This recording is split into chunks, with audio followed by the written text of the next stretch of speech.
Hi everyone, welcome to the Raw Show with Michael McDonald, and I have a very special guest. We have Chris Brown joining me today. Chris, thanks for joining me on the show.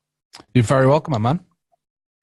So for the listeners that don't know that much about you, Chris, would you be able to tell people who you are and what you do?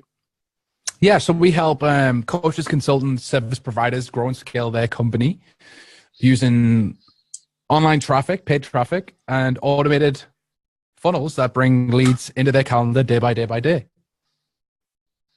All right, cool. So for people that might need to or want to know a little bit more about you, the first question is always about your background. So would you be able to share with me and our listeners where you were born and what it was like for you growing up? Yeah, so I grew up in a small town called Washington in the northeast of England. Pretty small place. If you ever drove on the A1, you'll go through it on the way to Newcastle. All right. But basically, yeah, there's a big service station there. So, we basically, I grew up in a fairly nice place, a cul-de-sac, modern area. Went to school in a pretty rough place. My school was pretty rough at the time. Spent majority of my childhood playing football. I loved that. That was my dream for a long time. And that led me to coaching at about 15 years old. And I'd always been like a captain or like a leader within sport all of the time. And when I was 15, I got the opportunity to do my FA level 1, like football coaching, started coaching younger kids. And that was really like my first introduction to coaching. So I guess I've been a coach most of my life. Like even as a kid, I'd always be that person who would like try and negotiate and solve problems for people. Mm-hmm. And yeah, so been coaching since I was like 15. At the age of about 16, went to college. After that, decided to sack education off, went to work in Nissan factory for like 2 years. After that, I got real bored and decided to go back to uni and did a sports coaching for performance and participation. And then after that, I moved down to the Wirral, which is just near Liverpool, and started my personal training journey. And that's kind of, just like really been in coaching the majority of my life.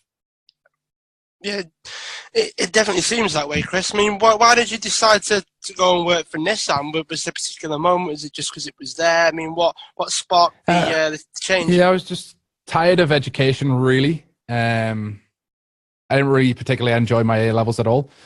One little detail that I missed out, like I'm a real artistic, creative guy. I loved graffiti growing up, got into trouble with graffiti growing up. And right. At college, I just decided, like, look, I really didn't enjoy the educational side of it at all. I was doing chemistry, biology, psychology, and PE. And I'd end up like bumming off all of the time and just going hanging out in the art labs with my friends who were doing like animation and graphics. Like I had this conflict of wanting to be an artist, but I was an artistic kid trapped in a society that wanted people to be educational based and like straight and narrow, like I wasn't that type of kid. I was just like kind of restricted, and graffiti was my outlet at the time. Entrepreneurialism has become my outlet as I've got older. Ah, cool. So was there anything that triggered you to want to start yourself off as a PT? No, I mean, it was with the whole Nissan thing. My dad was a team leader there, so that's why I went there. But it got to a point where the monotony of like every single day doing the same thing was too much, and I decided to go back to education. I was like always passionate about sport. Went there and finishing my degree, I was just like, what the hell am I going to do? Like I applied for a GTP at the time, which was like a teaching qualification. Mm-hmm. Thankfully, I didn't get it, and I didn't get accepted to go into teacher training. Like, what am I going to do? And a friend of mine was like, well, I've been PTing now, and it's going real well. I'm making some decent cash, and I was kind of motivated to make some money and help some people. And I'm like, yeah, all right, I'll do some PT for a while until I figure out what I really want to do.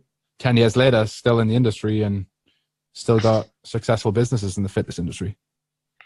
Yeah. So was it something that you always did? I mean, did you always exercise in a gym, or was it mostly football and then you decided to go down the fitness road? What was that like? I was playing semi-pro football. I I was always training like since I was like 16. I've always been training in the gym. Used to go with my uncle and stuff, but it got to a point in like my early 20s playing football. Like I started picking up some injuries and like constant niggles, and I was playing through a lot of injuries, and I just started like trying to figure out how to overcome them. One of the things I wanted to be before I kind of bummed out on my A levels. I got really good GCSEs, like 9 A's, a couple of B's in my GCSEs. Then in my A levels, got like D's and E's because I really couldn't be asked at that point. And so I wanted to be a physiotherapist. That was like the original thing. And so after I'd done my degree, and around about the time I was doing my degree, like getting into strength and conditioning through that, it was really like the performance side of things was really important to me. So in terms of the way that the body moves, like how to overcome injuries and things like that. So I kind of went down a little rabbit hole in that side. And that was it really. As a PT, I started doing the same thing. It was just, I just loved sport, loved helping people, and it seemed like a natural fit. Excellent. So was there anything that you did as a PT? Have you got any maybe some interesting stories? Maybe something that you found that helped people the most? Yeah, well, I think you had Paul Mort on the show as well. I have, yeah. Yeah, myself and Paul were business partners for a good few years. Right. We had 21 boot camps right across the UK and Europe. We had about 1,600 people a month going through our program at the time. I guess that was kind of like one of the bigger things, but it near killed us both. Like it drained everything out of us. You know, like it was the beginning of Paul. I don't know how in depth he went in the podcast, but Paul had a bit of a challenge personally. That was kind of the beginning of that for him, and like me dealing with the business whilst he was in such a difficult place was like real tough. So yeah, it was just an incredible challenge at that point. But yeah, I'd say doing that was probably one of the craziest things. I was really young in business at the point, like really green. I guess it was too soon as well for us to like expand that quickly. Made a ton of mistakes, probably would do it entirely different, but appreciate the experience all the same. Yeah. Was there anything that you would have done differently? You mentioned that you've got lessons and things. Would you be prepared to share those with us? Yeah, definitely selection of people that I work with, and that's like stayed true throughout everything I do. I think if you're a coach or a business owner or anyone listening in, like I always say to people, you don't get sick of the business that you have, you get sick of the people that you work with in that business. And so for a long time, and these people are lovely people, like I have nothing against them, but we had a lot of challenges with our licensees, and it got to a point where there was a lot of conflict, and Paul, like he dipped out of the business for a while. He wasn't well at all, needed some help and support. And like people just seen it as some kind of, they thought that I was trying to buy him out and we were trying to do it in a shady way. It was a real difficult time for me. And in all honesty, if I reflect back, like we got as many licensees as we could because we had business aspirations. But when actually like looking back and reflecting on it, it was really, yeah, I mean, it was the selection of the people that we worked with. Like we should have been way more stringent on who we onboarded and who we decided we could help.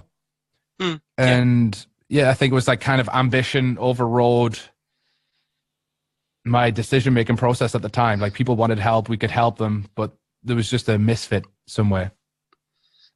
Okay, so it's almost like you went in with the idea of helping as many people as you could, and then you realised that maybe it was a lot harder than you thought to do that.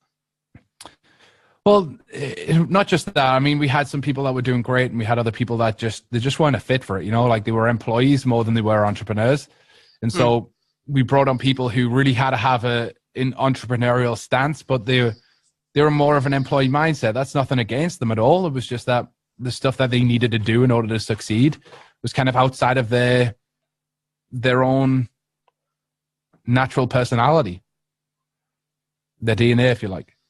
Okay.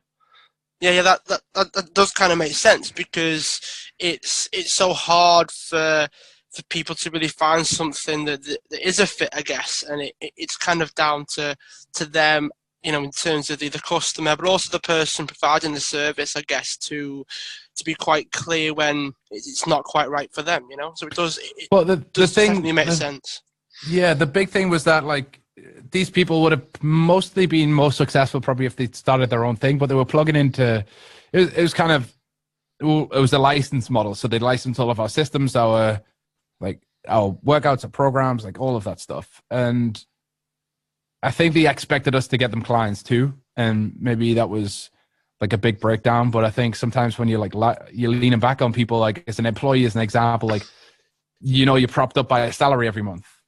And I think sometimes it's like entrepreneurs, one of our strongest things is like, we don't know when we're getting paid next. And it's that kind of like that mild anxiety of like having to make things work to be able to thrive,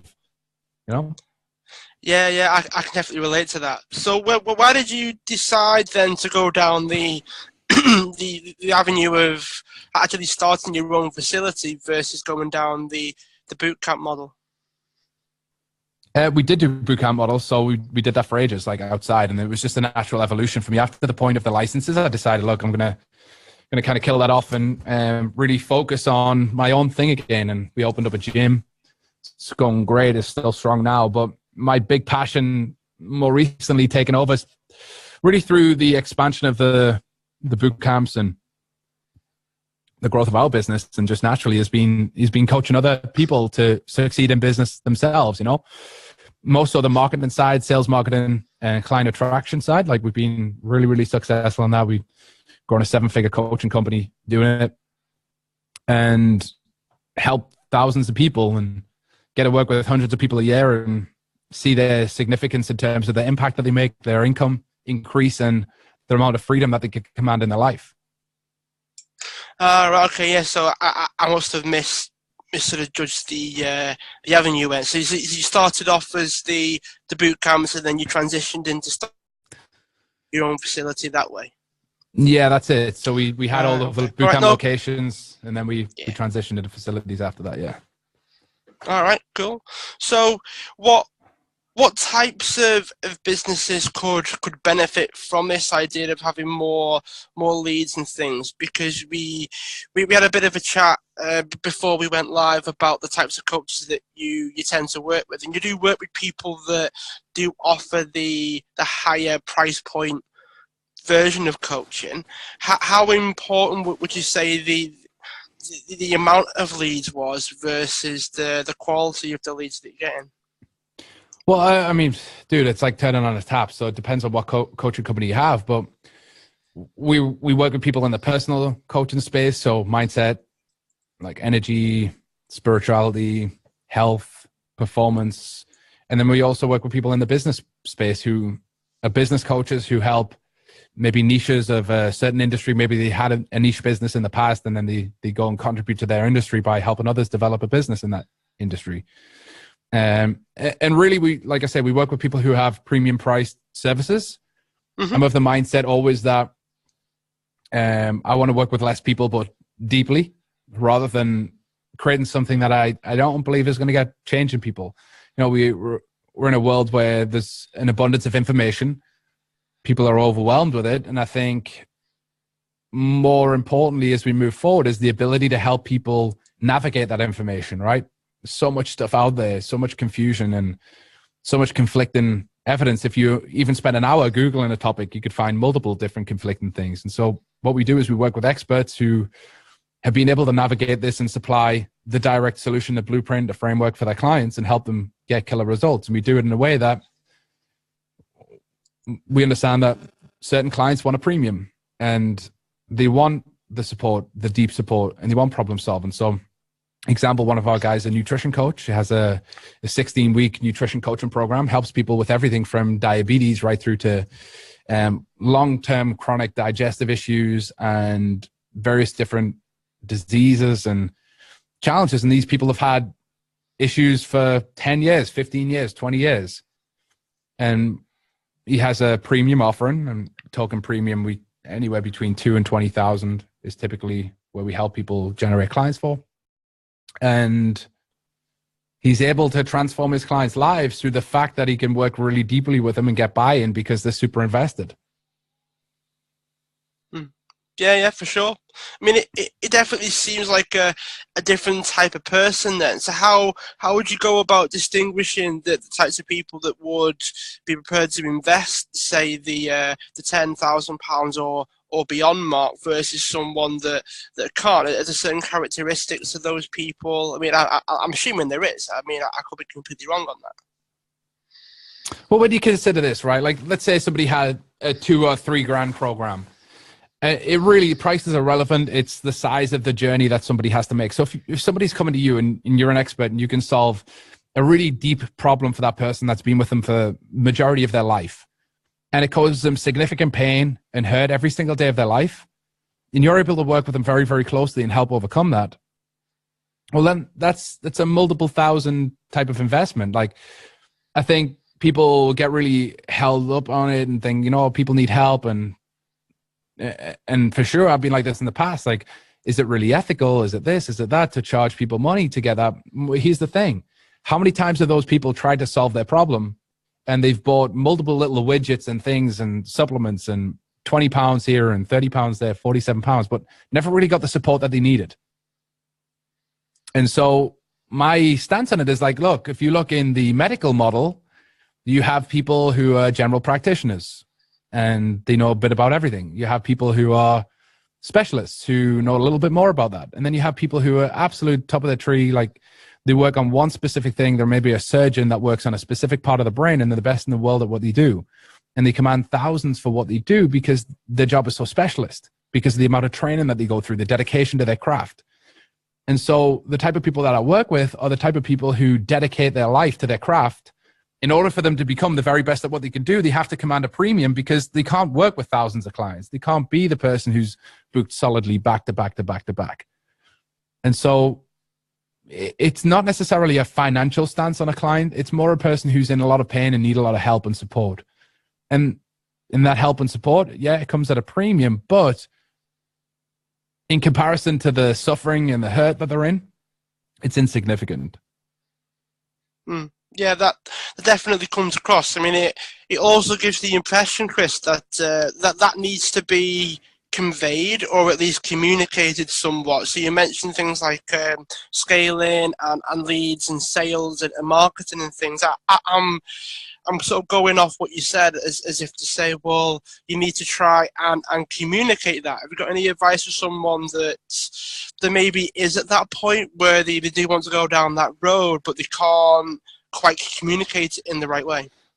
Well, yeah, I mean, let's start at the top and we'll jump in. Like, most coaches in business are completely burned out, broke, and are unable to help anyone because they're unable to financially monetize what they do. And then we look at somebody like a lawyer, maybe, perhaps, right? And a lawyer is often wealthy, maybe helps people, who knows?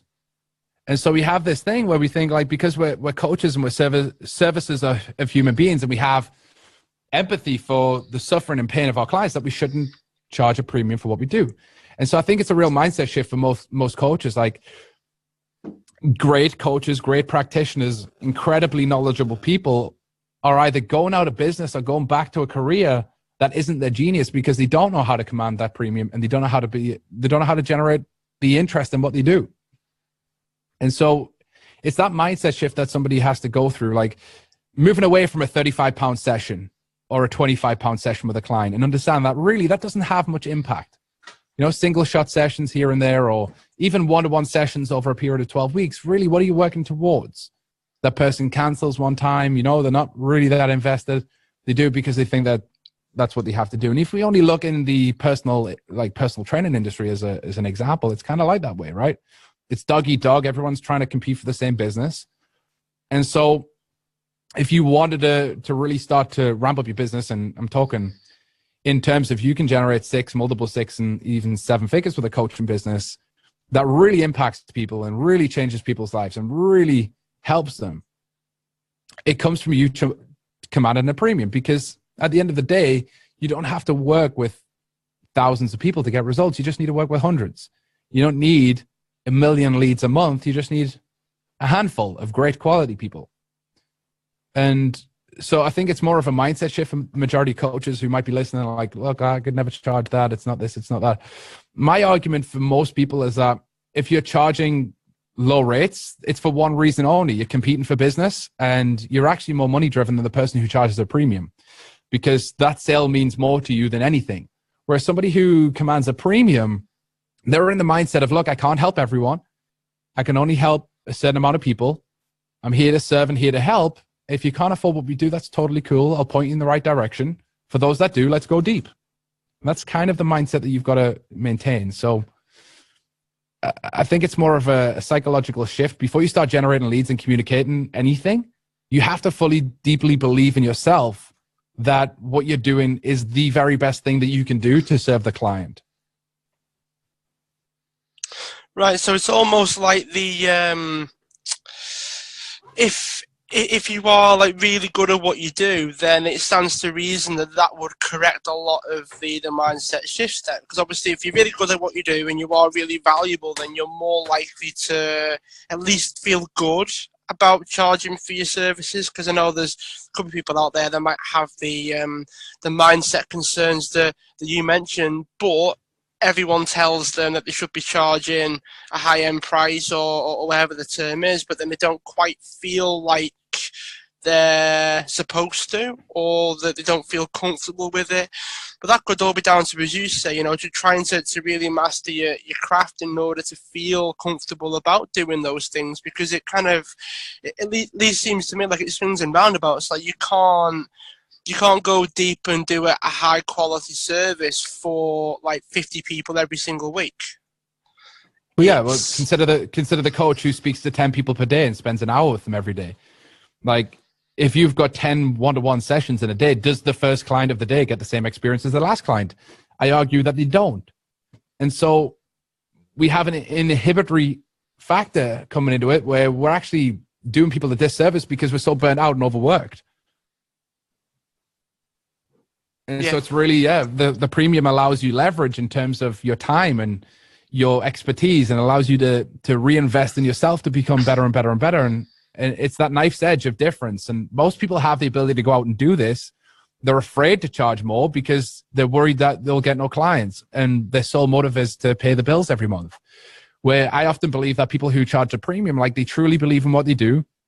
They're ultra committed to their clients, and they're committed to their craft as well. They want to be the very best person that they can be and the best in the world at what they do. So what would you actually like say to coaches then, if you could give them like a top 3 or top 5 for them that maybe are at that point that perhaps it is affecting the service? As you say, the first client that you have when you're full of focus and energy might not get the same service or the same benefit or even the same coach as the 10th person in that day. So how, if they're in that position, how would they actually go about making that shift themselves? Well, number one, obviously, they got to understand the value of what they provide. Most people think that the value they bring is their time, right? So I have a belief that, number one, like, our time is our most valued asset, right? We know that. It's perishable. It never comes back. And so it's our most valued asset. But then when we flip it and we look at it and understand, like, it's not what makes our service valuable. So most people bill per their time because that's the most valuable asset that they have. So they put a monetary value on it. And this creates a problem in the fact that it's not scalable whatsoever. It has a ceiling and a cap. So the very first thing to understand is that it's not the time that you bring to the conversation that makes you valuable. It's the shift that you bring. And I call this the trajectory shift. So if somebody's on a dark path in their life and they're headed for death and destruction in terms of like their own mental well-being, right? Their mind is in a real hole. And you're a mindset coach, for example, and you're able to knock somebody 1% in the right direction, like every single time you work with them. And you work with them for, say, 12 or 16 weeks. They don't just receive your benefit for 12 or 16 weeks. They'll receive your benefit for the next 10, 20, 30, 40, 50 years. So what is that really worth? Is that really worth the one-to-one time that you spend with somebody? No. And so you have to get people invested enough in order to make that happen. And that just doesn't happen from single shot per hour sessions. Number two, I believe that the size of which the problem you solve determines the price of which you command. And so if you're somebody who is in a situation where I don't know, let's say you're a shop clerk and the biggest problem that you solve every day is trying to find the right size for a customer. Well, of course, you're going to get minimum wage because you're not really solving any big problem in life, right? You're doing a commoditized job, a commoditized role. And so the bigger the problem you solve, the more you get paid. And imagine this for an example. There's a meteor heading towards Earth, and it's set for collision, and it's a devastating collision. It ends humanity forever, okay? And there's one man on the planet who has the ability to stop this from happening. He has the only person on the planet who has the technology. He has the ability. Nobody else can do it. He has the solution. How much does that man get paid? Infinite amounts, right? Everybody on the planet probably whips out their wallet and gives the man money. And so even if that task takes him a small time, like an hour to perform, the impact at which his task had is huge. So we've got to get away from providing our value based on what we do, but more how we help the prospect solve a big problem. The third principle that I want you to understand is that the more specific the problem, the more in demand we become. So if we look at a surgeon, for example, let's say you've got a GP and you've got, I don't know what the hierarchy is of surgeons, but let's say you've got like a general surgeon, you've got a knee specialist, and then you've got an MCL specialist, right? The more specific the surgeon, the more they get paid, right? So even from the point of which they go to an individual piece of the knee that they fix, they get paid more than the general surgeon who might just scrape a bit of the meniscus off, right? Like, that's what you've got to understand. So it's solve a giant problem in someone's life and solve a more specific problem. And that's how you command more money in terms of what you do. And that's how you become more in demand. Right. Okay. Well, I mean, just being a little bit of I'm not going to say skeptic. I'm going to be the devil's advocate now, Chris. So it sounds from people that might be listening to this, they might be thinking, well, surely that actually implies that you're doing less work while commanding a higher fee for their service. So what would you say to that? Oh, dude, the work isn't what you get paid for. Simple.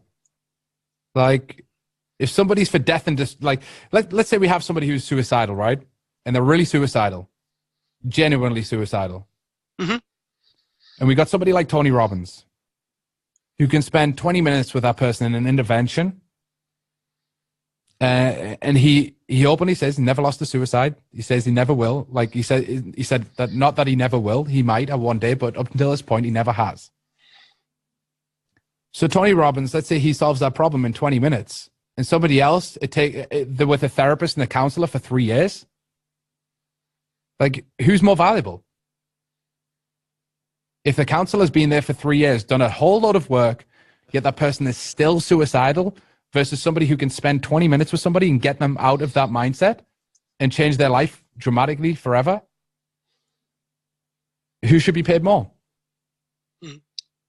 Yeah, I mean, hopefully people that are listening to this, it'd be the person that can solve the problem in the less time. So this does imply then that the speed of the result is also a factor in terms of how much that you're valued and how much that you would charge. How does the idea of time come into it?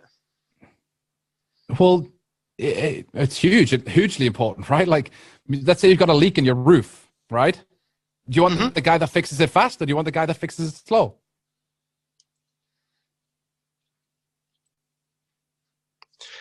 Yeah, it makes perfect sense. Obviously, I'm just trying to paint the picture here for the listeners more than anything else, Chris. It's just trying to outline that there are some things that do have to play a part. Like if it takes you a long time to get the result that it might take someone a day to get the same result, they're obviously going to be charged more because they're able to get there quicker. Yeah.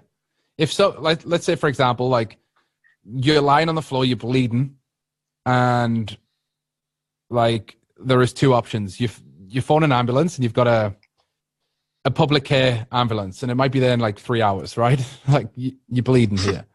And then you've got a privatized ambulance where you can pay £2,000 and it will be there in like 3 minutes, right? Let's just create a hypothetical situation. Well, of course, you're not going to pay for the thing that's going to take 10 times longer.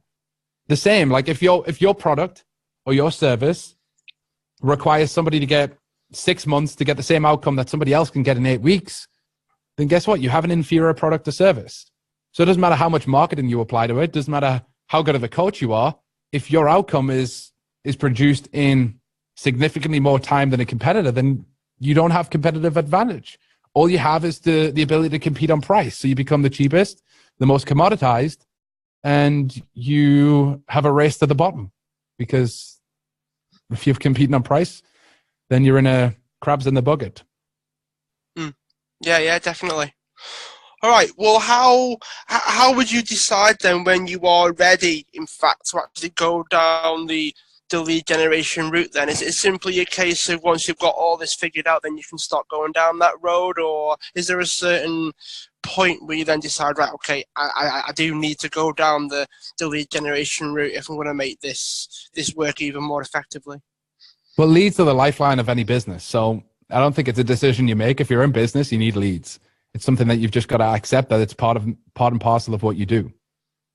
And so if you don't focus on lead generation, you've got a business, you're going to either be stagnant or go out of business pretty quick, especially in the digital age and in the modern day. You know, like things are moving so quickly and people are exposed to so many different competitors of yours. If you don't move fast and you don't make it a priority, then in 3 years' time, 5 years' time, 10 years' time, you're going to be irrelevant.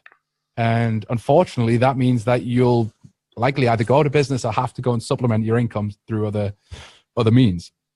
So I don't think it's a decision people have got to make. I think it's an absolute necessity that people have to make to get leads in their business.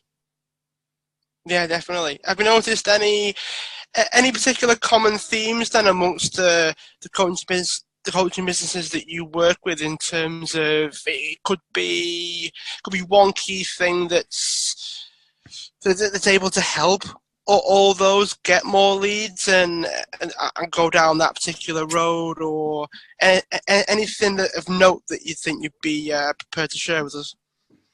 Yeah, like paid social digital is the thing, right? So like if you're not paying for ads and you want to grow your business, then it's going to go slow, quite honestly. So paid traffic is the number one thing that's going to get you clients and fast. Doesn't matter what the platform is, whether that's Facebook, YouTube, Google, Instagram. It could be any platform, LinkedIn.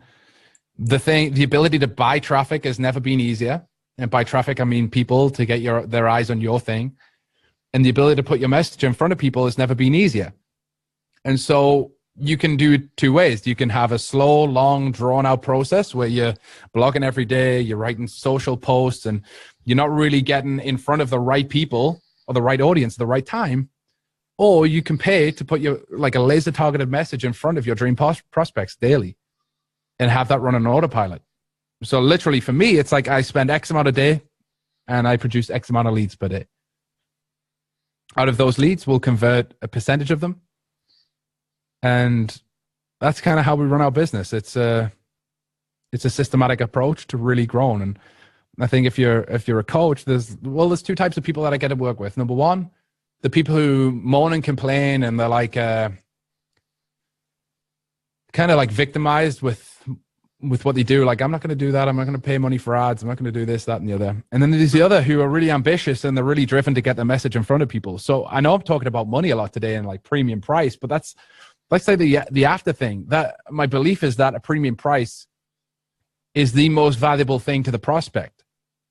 And in order to provide the service and value that you give, a premium must be commanded.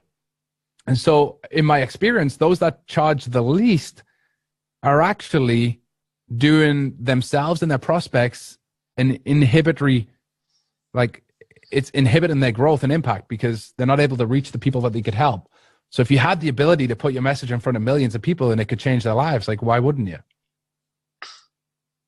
Yeah, I mean, it just sort of sparked a thought in me as well that if you decide to work with someone that might not be, let's just say, the best fit for you, then you're also not working with someone that could be the best fit for you. So it's almost like if you're saying yes to things that you probably shouldn't do, then you're also saying no to things that you probably should be doing.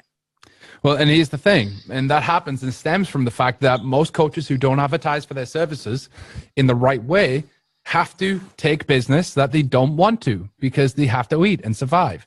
And so we have this dichotomy of coaches who acquire clients over time. Just they pick them up through any means possible, referral, social, whatever it might be. And any client that comes their way with a wallet and a pulse and an ability to buy, they take on board. Whereas if you even mildly understand who your dream prospect is and you don't waver on that and you only accept people who fit within that demographic, your life will be much better. Your results will be 10x for your clients and your energy will be incredible. One of the big things for me this year was energy preservation. Like that's my number one thing. And so I'm very in tune with what I say yes to and what I say no to. And so I have in front of me right now, I have some notes, a consultation that I had on Friday. And immediately, when we started getting into some of the strategies that we have, I could 100% help this person. She 100% needed my help. She would have benefited tenfold from my help. So would her prospects. She would have been able to help hundreds of thousands of more people over time. And yet, she's very resistant to the idea. So I make a note throughout that call. I'm like, this person's hard work. And they're going to be resistant. So they're not a fit. Like, that's okay. We'll shake hands, remain friends, and I'll pass them in a direction of somebody who might be able to help. And so I'm very, very committed to only working with the people that, number one, I can 100% help. Number two, that bring me joy. Number three, that preserve my energy. And number four, that are going to be a pleasure to work with. If someone's listening to this, I mean, it definitely comes across, at least to me, that it does put you in quite a good position. But if we were to flip the coin a little bit, a lot of people might actually be surprised that you actually say no to people that want your business. But then everything that we've spoken about beforehand actually puts you in a position where you can do those things. So I don't really want to have the conversation of, okay, well, what would you say to the people that are surprised that you do say no to business? Because we've kind of gone through things previously in our chat, Chris, that tends to prevent those things from happening. I can wrap that in like 30 seconds. It's literally like, why would you ever take money off somebody who, number one, is going to drain you, number two, that you don't particularly vibe with, and number three, that you can't help? Yeah, no, I would completely agree with that. I mean, particularly if you're going down the realm of coaching, it does put you in a position whereby you need to ask yourself, who can you help in the best possible way?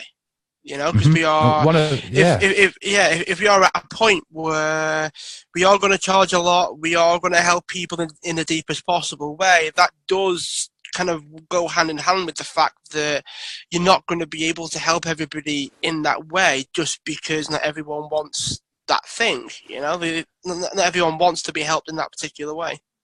So I had a conversation with a guy from Nevada the other day and chatting to him, and he's like, for 20 years, I've had a brick and mortar coaching practice. I'm a certified hypnotherapist, and I can help every person who walks through the door. And he's like, whilst I understand that's good for my brick and mortar practice where I've got local business that I'm competing for, like globally, he's like there's 75% of the people that I just wouldn't work with at all. And so what you've got to understand is that if you're on a local market and you're only working in a local market, then of course you're going to be limited to the types of people that you can attract and work with. One of the big things that we help people do is like they either go national or global. And so they have the ability to work with people from right around the world. And quite honestly, there are 300 million people in America.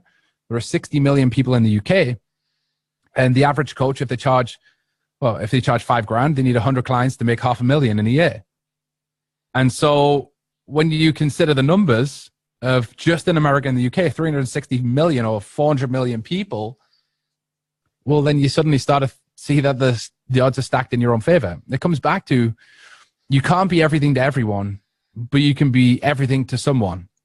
And that's what you've really got to understand, is like the more specific the problem you solve, the more in demand you become.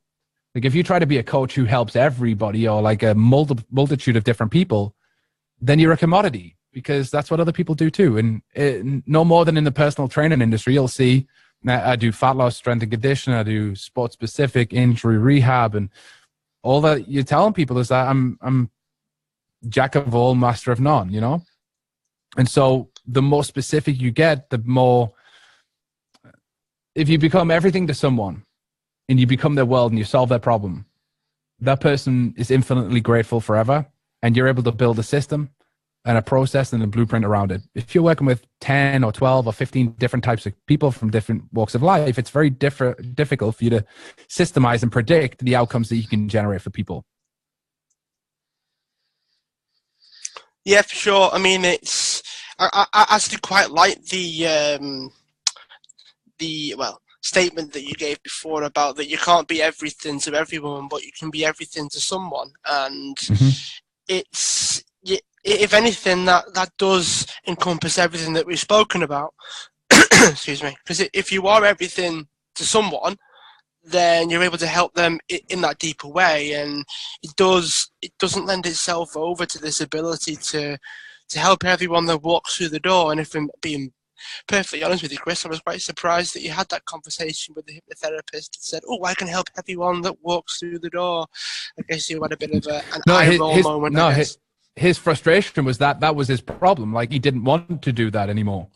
Like, he'd helped everybody that had walked through the door for a long time. He wanted to take his practice digital, and he wanted to help people with this very, very specific problem that he'd worked with. That was like his dream client over the years. So that's the thing. Like, if you're in a local market and you're constantly trying to, like, let's say you're a business coach, for example, you're in a local market and you're working with like businesses that you meet in a networking event, right? It gets very boring very quickly, because what you realize mostly in your local area, there's not that many people that are aspirational. Like, there really isn't. I've been in networking events, and whilst they're good people, like, I don't want you to think that I'm making judgment of people. I love people. Like, every part of my everyday is people. And I come from a very non-judgmental stance. What I'm saying is that the type of people that you want to work with, that energize you, pick you up and lift you up and like really drive your impact in life, likely aren't just in your local demographic. And so the one thing that you can understand is that if you can help a very specific type of client, you become the world best at that one thing. Yeah, for sure, definitely. Yeah, it's hard to disagree with the logic, Chris, if I'm being honest. But yeah, it's having that mindset shift that we mentioned at the beginning, in order to actually put all that in practice. It sounds a little redundant if you don't have that shift first. Like, you're always going to be in a position whereby you start. I don't want to say sabotage it, but you do start to make life very difficult for yourself, for want of a better expression, at least. Totally. And I can tell you a story that like will really put this to point as well. When I was a personal trainer working in a health club, I had this client, and she was fairly successful in the NHS. She was fairly high up. At the time, I was just a young PT. And it was just really abrasive, the relationship I had with her. Like, she was really resistant to what I was suggesting that she would do. She was really like antagonistic all of the time. And it got to the point where I was like, well, I don't think I can help you. Like, I don't know what else to suggest. I'm suggesting this, you're resistant. I'm suggesting this, you're rebuting it. I'm suggesting this, you're not following through. You cancel last minute. I'm like, I don't think I can take you as a client anymore. And I handed her back her money, and she threw the envelope at me. The money went all over the gym, and she was like, "It's clear that you need this more than me," and just walked off. And that was the last I ever seen of her. And I like vowed to myself that day, I'm like, look, I will never, ever, ever accept another client into my life that, number one, will make me feel like I can be bought. Number two, that it's okay for somebody to treat me that way. And number 3, honestly, that it's far less heartache and drama to work with people that actually appreciate you than it is to take on any client because they can afford to pay you.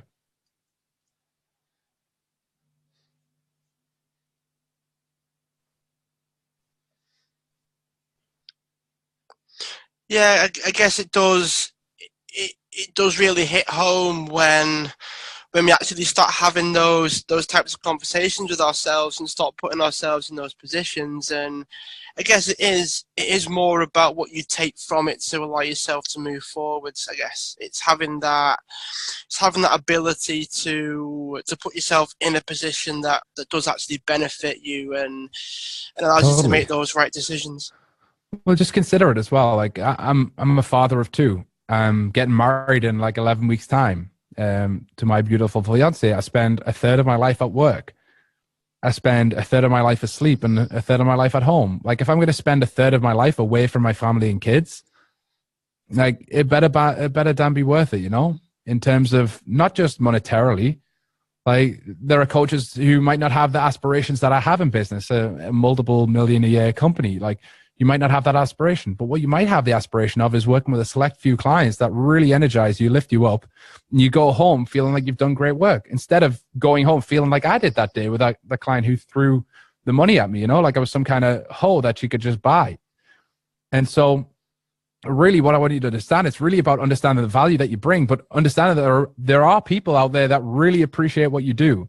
And you don't have to work with anyone that comes along, and you don't have to take someone's money just because they offer it. You don't have to take someone on as a client because they can afford you. And and people might be thinking, well, you know what, to charge a premium, you need wealthy clients. In fact, some of the wealthy clients that I've had have been absolute nightmares. Some of the people that have been able to, not being able to really afford me have been some of my best clients, and I've been able to get them the best results because they've really worked hard to break through.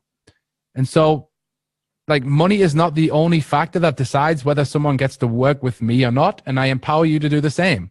Have a stance, have some values, and have some confidence in yourself to step up and understand who can you help, and specifically who can't you. So one of the first things we do with coaches is we make a list of avoid at all costs.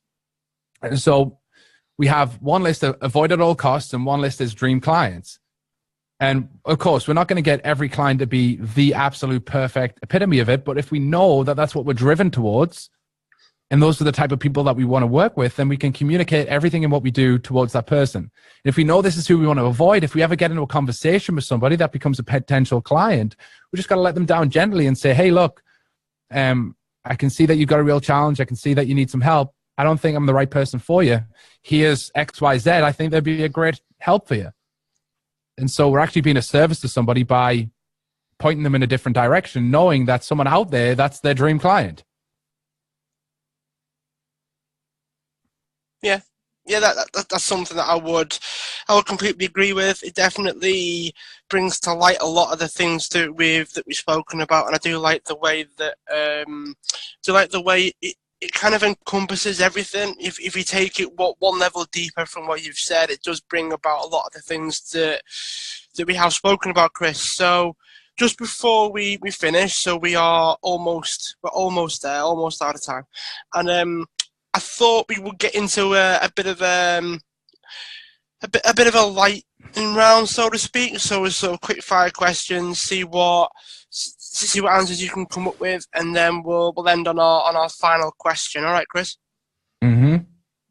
And the first one would be, have you got any books that you would recommend to our listeners if they wanted to find out more about the things that we've spoken about? Top of my head, this isn't really anything to do with what we spoke about, but it kind of is. Psycho-Cybernetics by Maxwell Maltz. He was a plastic surgeon who was working with a bunch of clients who wanted surgery. He realized although he'd fix the situation, he'd give them a nose job or whatever, the patient would still look in the mirror and see their old self. And so what he realized was that there's actually something more to play than just doing surgery. It must be a psychological issue. He started going into psychology, understanding that we have something called the self-image, and that is often reflected back to us, not the actual reality. Because he showed them before and after pictures. He'd be like, there's a clear difference. They're like, I can't see it.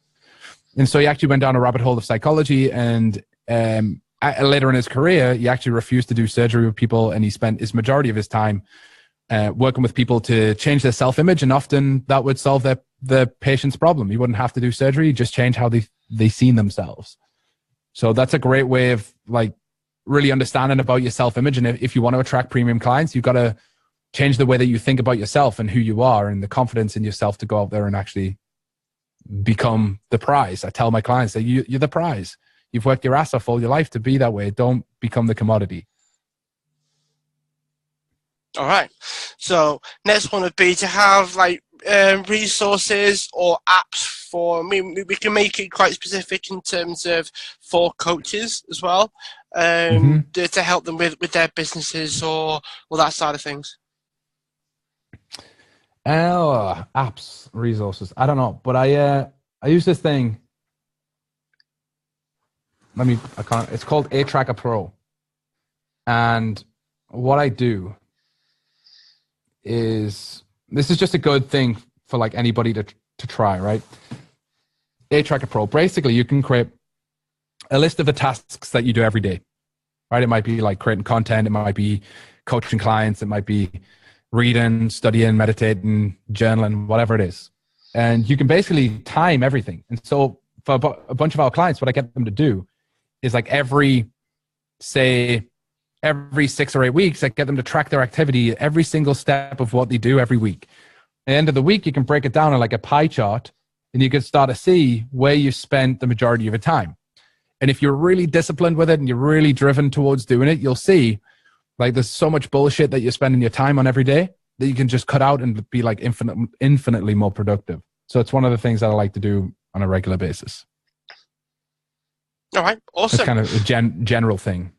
Yeah. No, I mean, I can definitely see. I mean, there's so many people listening that they might be in a position whereby they think they're being productive, but it just gives them the information that they need to make better decisions, I guess, along those lines.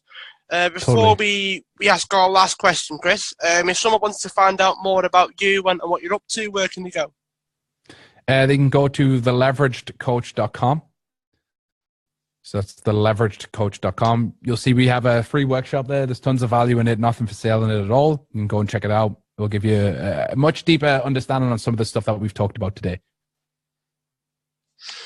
All right, cool. And for our last question, so we've had a lot of varied and vast array of answers, Chris. So we can blow the hole wide open on this one. And it's, what would you like the world to know about you that it doesn't already know? Yeah, it's a crazy question. I guess that about me.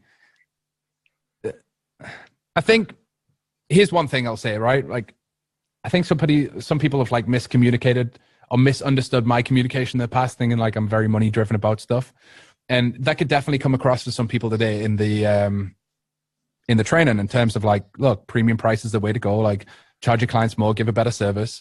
Some people might be thinking, well, that's just the money driven way. And actually, like, what I'd love people to understand is that money is important to me, but it doesn't sit higher than impact and my ability to change people's lives. Like, I'm there for my clients 1,000,000%, and hopefully they can all attest to that. I mean, pretty sure they will. And I often put myself in other situations. So although you might be listening to this today thinking, this is not relevant to me, understand that everything that I come from, this whole situation is in my drive to understand that if I can help 5 people today work with 20 clients and absolutely change the trajectory of their life, then I played a small little part in 100 people's lives changing, you know? And that's my thing. Like, I'm super mission driven, purpose driven, and impact driven. So. All right, Chris. Well, thanks for taking the time to be on the show. I really appreciate you being on, and I'm sure we'll speak again soon. Yeah, appreciate you having me on, man. It's been a pleasure.